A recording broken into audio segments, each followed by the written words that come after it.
Stand with Standing Rock! Stand with Standing Rock! Stand with Standing Rock! Stand with Standing Rock! Stand with Standing Rock! Many of you remember when we made history turning out 400,000 strong for the People's Climate March in New York City. Well, I've got great news. We're doing it again on April 29th, and this time in Washington, D.C. And this time, can we get 600,000, 800,000, or even a million?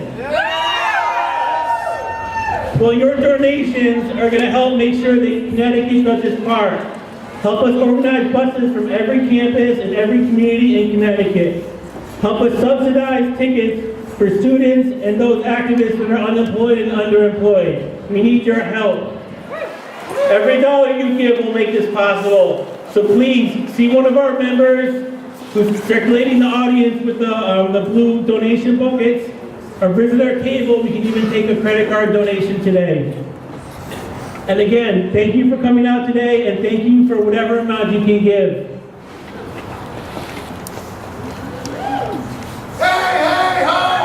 Pipelines have got to go.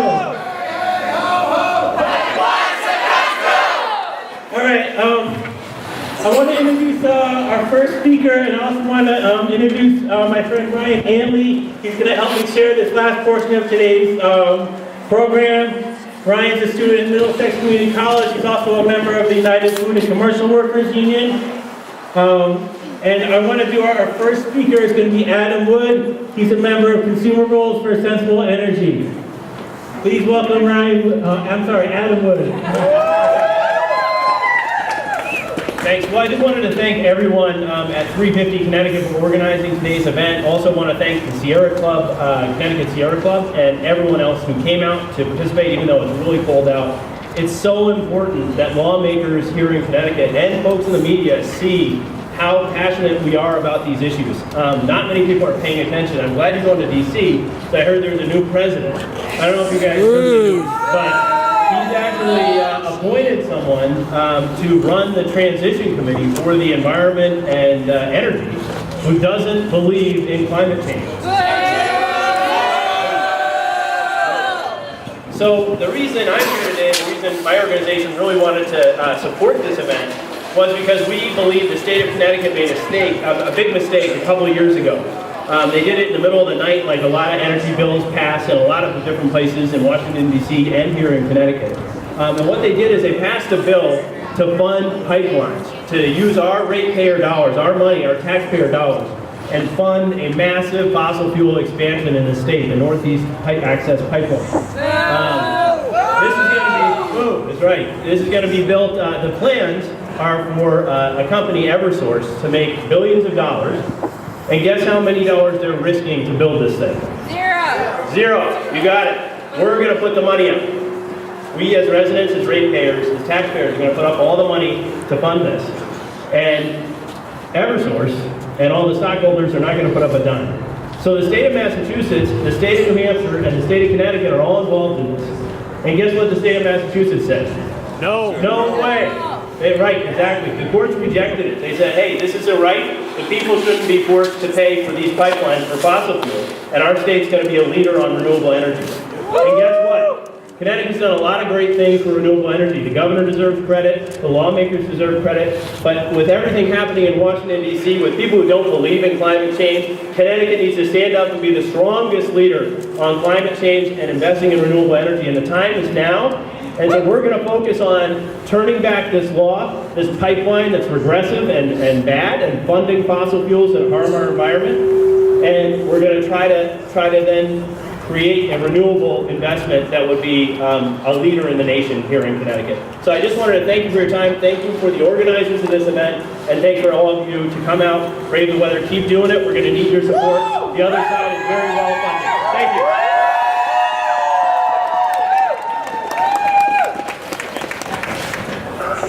Hello. It is so important that we gathered here today, united in our fight for jobs, justice, and a livable earth.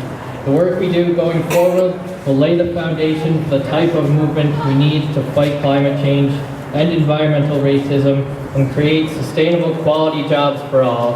At times, our task may seem monumental. However, we know that the power and strength of trade unions and organized labor can and will be an essential part of the struggle to build the infrastructure we need for a just transition to 100% renewable energy. Please welcome Todd Vachon, Yukon Graduate Students Union, UAW, Local 6950, and a former union carpenter to discuss the importance of organized labor in the fight for jobs and climate justice.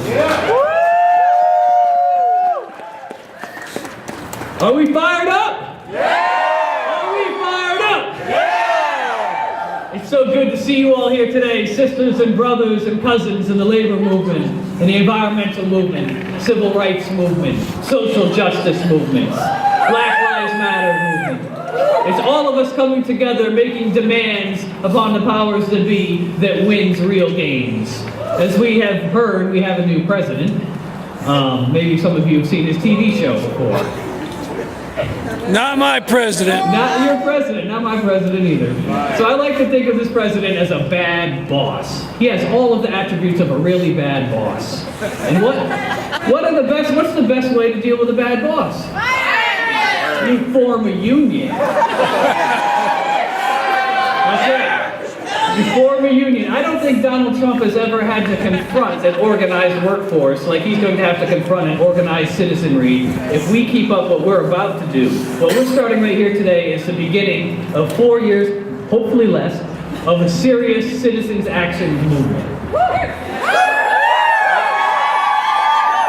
Democracy is more than going to the polls once every 4 years. Democracy is more than just voting, right? We want deep democracy. Deep democracy involves citizen participation on a daily basis. It means people coming out in the streets, people engaging in direct action, perhaps occupying land, occupying buildings. Think of our brothers and sisters at Dakota Access right now. What they're doing right now is they are opening the new realm of American democracy that we are going to have to participate in if we are going to truly address climate change. The inside game is over. Lobbying in DC is not going to change the kinds of laws that we need to change to save the planet and to create good jobs and to have a livable future for our children. I have 3 young children at home myself, and I think of them every day. What kind of world am I going to leave for them? Are they going to look to me and say, "Dad, what did you do?" I want to say what I did was I participated with all of my fellow citizens to stand up in the streets and to make noise and to demand that the powers that be respect our public property, our public right to access to clean, drinkable water and breathable air so that you can grow up and have a world at least as good as the one that we grew up in. So I want to thank you all for coming out and being engaged in this, and be prepared to continue doing this. And be prepared to tell your children that you're doing this so that they understand what democracy is as they grow up and they can do the same. Because it's only the power of the people that keeps the power in check. As Frederick Douglass famously said, power concedes nothing without a demand. Well, here's our first demand. We want jobs, justice, and a livable planet. Thank you. With 350CT in Connecticut Sierra Club, I'd like to introduce the next speaker. She's she's probably the youngest activist. Her name is Jaysa Mellers. She's part of the Bridgeport community. She worked with us, for those who don't know, we were working hard for 5 years to retire the Bridgeport coal plant, the last coal plant in Connecticut. Does everybody know there's a coal plant in Connecticut? So she is the youngest activist, I believe, environmental activist around, and she's so amazing. So I'd like to have her up on stand and do her speech now. Thank you.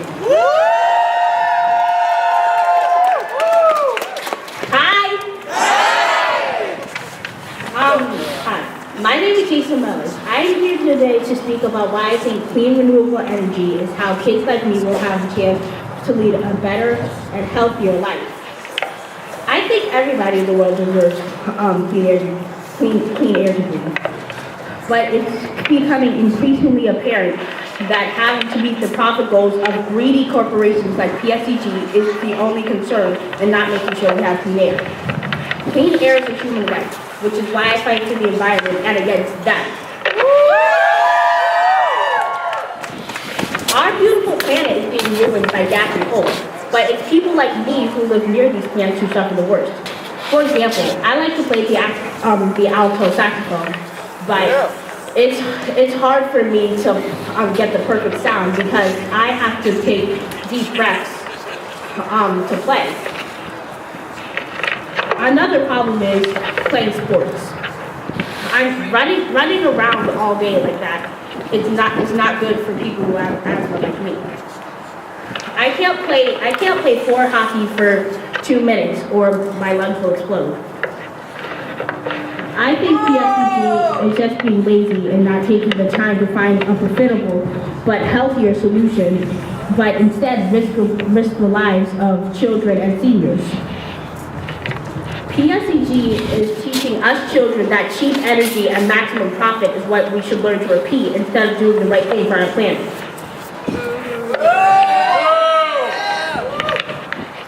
But I have a message for those careless, irresponsible people. I helped win the retirement of the Bridgeport coal plant, and I will fight hard to make sure the gas plant ends before it begins.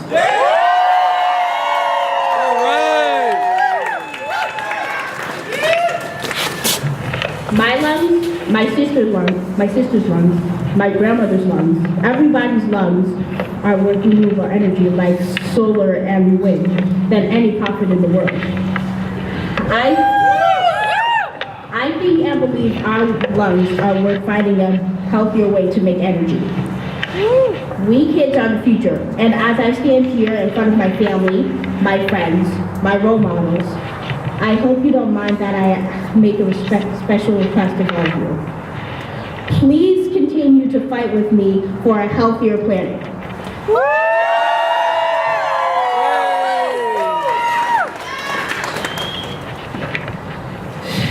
That way, me and my family can grow up in a healthy environment. Is it too much to ask? No. No coal, no gas, go green.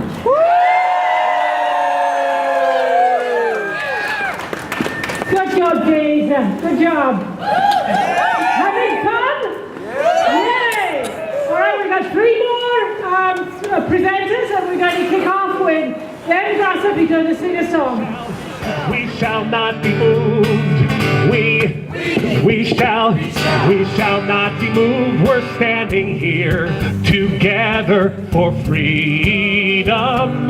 We shall not be moved. Trump is stirring hate crime. We shall not be moved. It's stand up for your neighbor time. We shall not be moved. We're standing here together for freedom. We shall not be moved. We shall not be moved. We shall not be moved. We're standing here together for freedom. We shall not be moved. They say black lives don't matter. We shall not be moved, but our unity they can't shatter. We shall not be moved. We're standing here together for freedom. We shall not be moved. We shall not be moved. We shall not be moved. We're standing here together for freedom. We shall not be. Let's hear that again. We're standing here together for freedom. We're standing here together for freedom. That's good. We shall not be moved. Stand for justice, have some spine. We shall not be moved. Equal rights for Palestine. We shall not be moved. We're standing here together for freedom. We shall not be moved. Refugees are welcome here. We shall not be moved. It's our own damn leaders we should fear. We shall not be moved. We're standing here together for freedom. We shall not be moved. We shall not be moved. We shall not be moved. We're standing here together for freedom. We shall not be moved. We're standing up for Standing Rock. We shall not be moved. Pipeline construction we must block. We shall not be moved. We're standing here together for freedom. We shall not be moved. Last time. We shall not be moved. We shall not be moved. We're standing here together for freedom. We shall not be moved.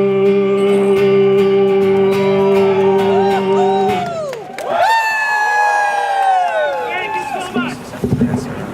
The climate mobilization said first what we all know to be true.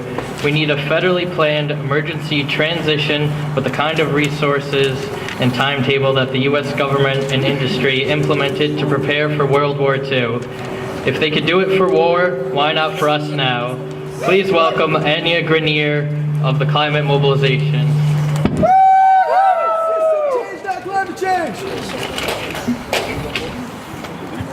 Hello. Thank you to everyone who stayed. I'm here because climate change is the scariest thing I've ever thought about. We have the power to wipe out all of life on Earth, and all we have to do is to go on and acting like everything is normal. But things are not normal. People are already dying, and our country is still in denial. So our first job is to wake people up. But when we do wake up, we're going to have a lot of work to do. My organization calls for a World War II scale climate mobilization because that is a time that shows us what we could do in the face of an emergency. After Pearl Harbor, we converted our whole economy in months. We shattered production records. Everyone got involved. 40% of vegetables were grown on people's lawns. We got to full employment. We made huge breakthroughs. And we did all this to defeat fascism in Europe. Now we have fascism at home. On November 8th, a lot of people thought it was over. But the next day, suddenly, people were coming to me saying, I want to do something, I'm ready to fight. And I realized that this is our Pearl Harbor moment. This is when we stopped pretending that the system was working in the first place. When we realized that we have to choose, to either fight or to watch the destruction of life on a scale we have never seen before. But our response has to measure up to the threat. That means after we stop the pipelines, we transform all of our industries at wartime speed. It means we do massive carbon drawdown. It means we transition to a secure, fossil-free food system. This kind of emergency mobilization is our last best hope for a livable future. We don't have time for anything less. And that's not politics, it's the truth of our physical reality. So don't let anyone tell you that we are in a post-truth era now. The truth is the truth, no matter who the president is. And when we stay cynical and when we stay busy hating each other, that is how the system keeps going. And nobody wins, not even the billionaires, because the system is going to kill everybody unless we stop it. And we're going to stop it because our lives are more real than numbers in somebody's bank account. Our lives are more precious than pipelines. And we will not trade the life of the whole world for our convenience today. So it's time to go on the offense. We have to stop fighting for what we think they might give us and start fighting for what we actually need. And what we need is a just emergency mobilization, right here in Connecticut, everywhere else. And we can't stop until we get it. We're all there is between us and the apocalypse. It's time to go all in. This is Everett. She's from the Connecticut Energy Program Manager of Clean Water Action. She's our last speaker, and welcome, Melissa. Thank you. And I'm going to make a few observations, and then I'm going to extend an invitation for us all to gather in some place warm, where we can take this very important visionary conversation that we've been having and turn it into action steps. Clean Water Action has been involved for decades in working upstream to keep pollutants out of our water, and in framing a lot of energy policy with Sierra Club, Connecticut Fund for the Environment, Environment Connecticut, many organizations that are active. How many people work with at least one of those? Hands up high and proud. How many people would like to? Maybe thinking it's time. Everybody. Hands up high and proud. Okay. I was once asked to give a talk on whether we should work inside the system or outside the system. And the more I thought about it, the more I didn't want to give that talk because I didn't have a simple answer. And where I got to is believing we are part of the system, and the system, we are blessed that the system has boundaries that let us in. There is right now a Governor's Council on Climate Change that has come to the understanding that if we expand gas pipelines, we're probably not going to meet our greenhouse gas emissions targets. There is a state comprehensive energy strategy being drafted that will be open for public comment, and every person standing here should be watching for it and making serious comments. There's a coalition of about a dozen organizations that meet regularly, that meet with state officials regularly, that are looking at what kinds of legislation are possible this coming session and beyond to scale up renewable energy and to put more teeth in our energy efficiency programs. I've been doing this work for a long time, and it is not only useful, not only do I see the needle moving, but it feeds your soul like I can't describe. The morning after the election, I'll close with a story. I have a good friend who is an electric vehicle marketing guru. And he was helping people to go electric back in the year 2000, and then a lot of politics intervened and he lost his job.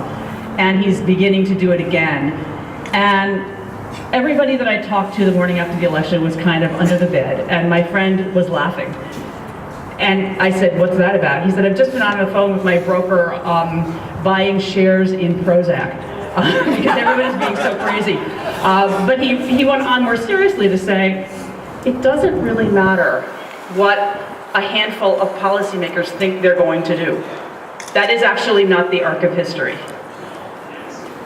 Clean technology is becoming mainstream, it's becoming cost competitive. I'm going home tonight to a solar-powered home. I'm driving a hybrid car to get there. I would like to invite all of you to just step out of it's us and them and we're victims and into we can create this. And this history is not going to be like any other. It's going to be totally unique. So I hatched the idea, and I thank the rally organizers for accepting this idea, that after getting pumped up, we should get warmed up. And I figured out that Red Rock Tavern down Capitol Avenue a few blocks has a couple of big rooms, and they are waiting for a group of people. They don't know how many people. But I'm prepared to just get a bunch of tables together and do a little strategy session. And it will be less than an hour, it'll be quick. We can get hot drinks or whatever you want and just close the day, not just a sense that we need to do something, but with a sense of what we're gonna do next together. And I'll be there in about 20 minutes. Thank you.